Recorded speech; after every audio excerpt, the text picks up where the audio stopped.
नमस्कार मित्रों, आप सबका स्वागत है मेरे इस YouTube चैनल लर्न हिंदी में।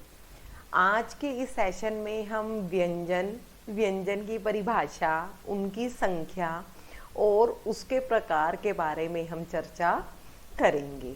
लेकिन सबसे पहले आप मेरे चैनल को सब्सक्राइब करिए, लाइक करिए। तो चलो शुरुआत करते हैं। व्यंजन को समझने से पहले, हम इनके प्रकारों को समझने से पहले हम व्यंजन की परिभाषा को समझने का प्रयास करते हैं। जैसा कि मित्रों आप सबको पता है कि ये हमारे वे वर्ण होते हैं जिनके उच्चारण में हवा रुकावट के साथ मुंह से बाहर निकलती है, उन्हें हम व्यंजन कहते हैं। या मैं इसकी परिभाषा इस प्रकार से भी हम दे सकते हैं, या आपको मैं समझा सकती हूँ कि जो स्वरों की सहायता से बोले जाते हैं वे वर्ण व्यंजन कहलाते हैं। अब हिंदी वर्णमाला में व्यंजनों की संख्या कितनी मानी गई है मित्रों?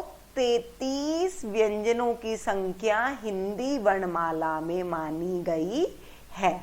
और जैसा कि हम सब जानते हैं कि स्वरों की संख्या कितनी है? 11। और स्वर वे वर्ण होते हैं जिनका उच्चारण अपने आप किया जाता है। और हिंदी वर्णमाला स्वर और व्यंजनों को मिलाने से बनती है।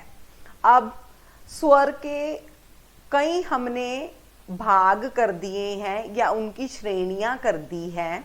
वे कौन सी है? उसकी पहली श्रेणी स्पर्श व्यंजन।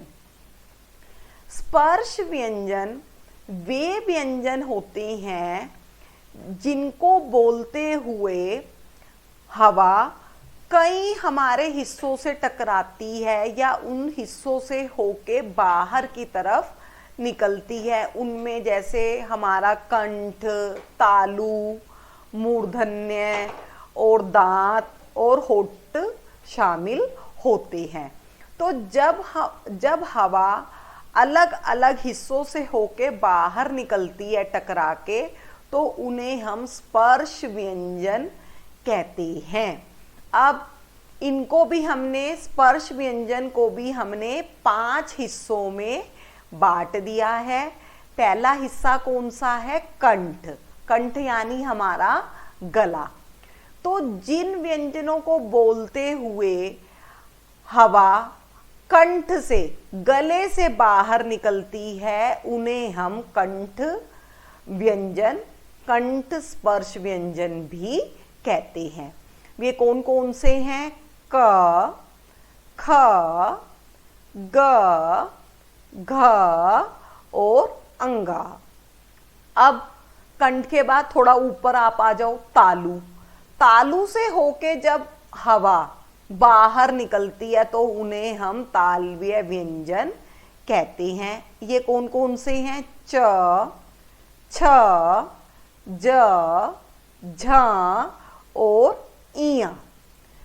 तालु से भी और ऊपर आ जाओ, मूर्धा। मूर्धन्य से जब हवा टकरा के बाहर निकलती है तो उन्हें हम मूर्धन्य व्यंजन कहते हैं। और ये कौन कौन से होते हैं? ट वर्ग के 5 व्यंजन आएंगे। ट, ठ, ड, ढ और अण। फिर मूर्धा के बाद हमारा दांत। दांतों का जब स्पर्श करती है हवा, दांतों से होके बाहर निकलती है, तो उन्हें हम दंतीय व्यंजन कहते हैं। इसमें त वर्ग के 5 वर्ण शामिल होते हैं, जैसे त, थ, द, ध, न। अब दांतों के बाद होठ। जिन व्यंजनों को बोलते हुए होठ आपस में टकराते हैं या होठों के आपस में मिलने से जिन व्यंजनों का उच्चारण होता है वे हमारे ओष्ठ स्पर्श व्यंजन कहलाते हैं। ये कौन कौन से हैं?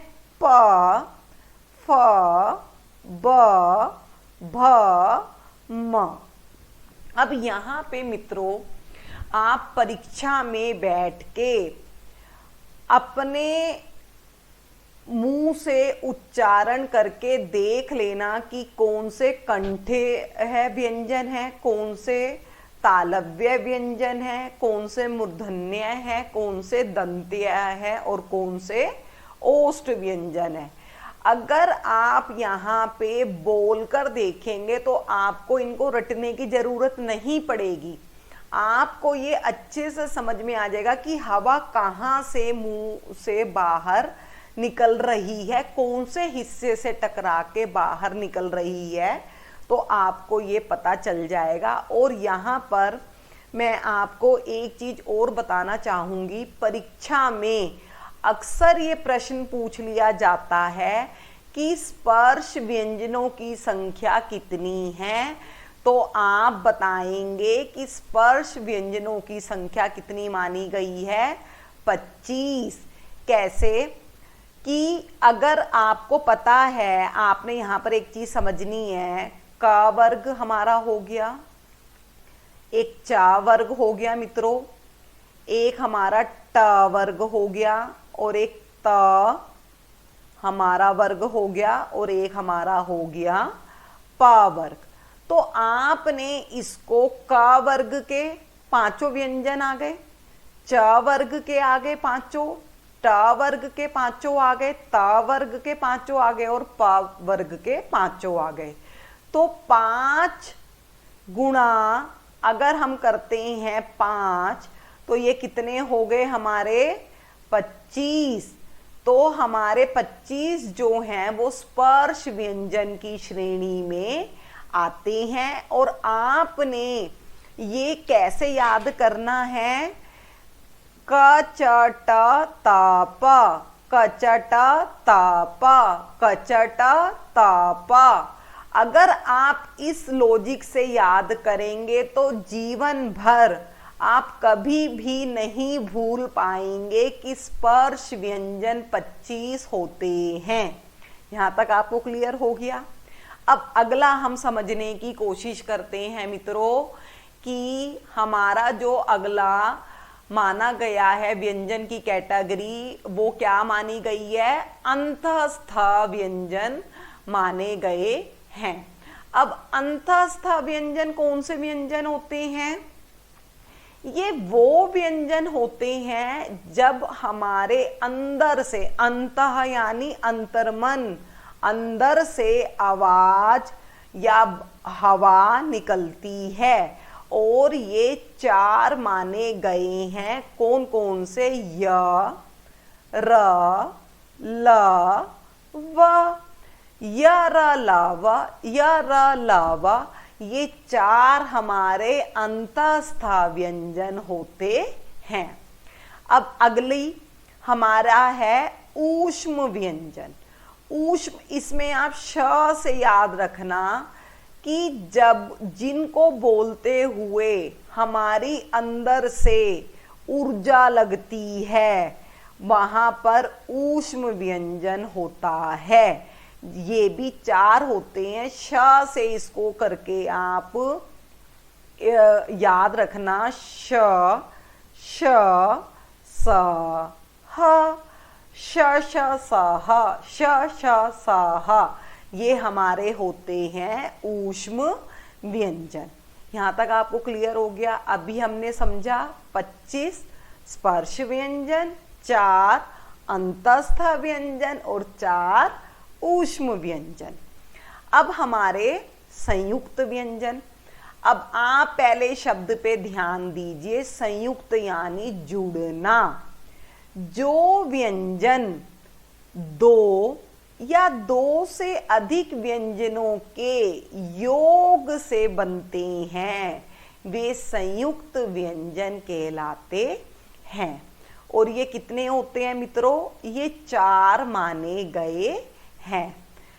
6 ये किस किस से मिलकर बनता है? क और श से।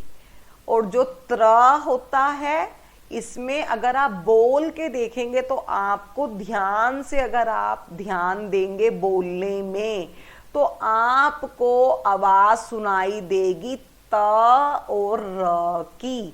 त्र बोल के देखिए, त्र, त और र। ज्ञ, इसमें ज और ण से मिलकर ये बनता है श्र। अगर आप बोल के देखेंगे तो आवाज सुनाई देगी आपको श और र के मिलने से श्र बनता है। जैसे हम कहते हैं नक्षत्र, ठीक है, त्रिशूल, ज्ञानी, श्रमिक। तो ये जो चारों हैं ये दो दो व्यंजनों के मेल से बनते हैं। तो संयुक्त व्यंजन हमारे कितने हुए मित्रों? 4 हुए, छ, त्र, ज्ञ, श्र। ये 4 हमारे संयुक्त व्यंजन की कैटेगरी में आते हैं। अब लास्ट हम समझेंगे द्वित्व व्यंजन। द्वित्व व्यंजन मित्रों ये वो व्यंजन होते हैं जो 2 समान व्यंजनों के योग से बनते हैं, वे द्वित्व व्यंजन कहलाते हैं। जैसे मैंने आपको स्क्रीन पर लिखा है, आपको शो हो रहा है क। तो ये जैसे चक्कर, शक्कर, ल जमा ल से छल्ला, बल्ला, च से सच्चा, बच्चा। ये द्वित्व व्यंजन हमारे होते हैं। उम्मीद करती हूँ मित्रों आपको मेरी ये वीडियो अच्छी लगी होगी। प्लीज़ मेरे चैनल को लाइक करें, सब्सक्राइब करें, कमेंट बॉक्स में ज़रूर अपने कमेंट लिखें कि आपको मेरी ये वीडियो कैसी लगी। आपका बहुत बहुत धन्यवाद। नमस्कार।